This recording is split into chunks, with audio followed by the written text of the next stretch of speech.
రాధాకృష్ణమాయి ఏమి చేసినా ఆమె వెనకాల ఒక ఆదర్శమూర్తి ఉన్నది. ఎవరామె? మీరాబాయి.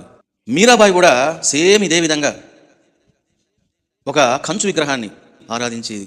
ఆ కంచు విగ్రహం ముందే తాను ఇదిగో పాటలు పాడేది, పూజలు చేసేది, ఆ విగ్రహం ముందు కూర్చొని ధ్యానం చేసేది. ఆ కృష్ణ విగ్రహాన్ని అలా చూస్తూ తాను శ్రీకృష్ణుని చింతన చేసేదంట మీరాబాయి. ఇవన్నీ తాను చదువుకున్నది. అందుకే ఇప్పుడు ఆమె కూడా ఇవన్నీ చేస్తూ ఉన్నది. సో ఎందుకు కొనుక్కున్నది అన్నప్పుడు there is a flashback of Meerabai. Meerabai ఒక విగ్రహాన్ని ఇంట్లో పెట్టుకొని తాను ఆరాధించింది కాబట్టి రాధాకృష్ణమాయి కూడా ఏం చేసిందంటే ఒక విగ్రహాన్ని కొన్నది. ఆ విగ్రహాన్ని తాను ఎంతగా ఆరాధించిందంటే ఎక్కడికి వెళ్ళినా కూడా ఆ విగ్రహాన్ని తన చేతిలో పట్టుకునేదంట. చూడండి, ఆమె యొక్క దీక్ష, పట్టుదల సామాన్యమైనవి కావు. భక్తి అనేది ఊరికే రాదు, సిద్ధ గురువుల యొక్క జీవితాలను శ్రవణం చేస్తే సంప్రాప్తమవుతుంది అన్నది సత్యం.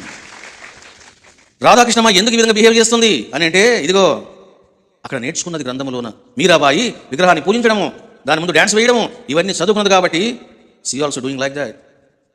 ఆమె కూడా అదే విధంగా చేస్తూ ఉన్నది.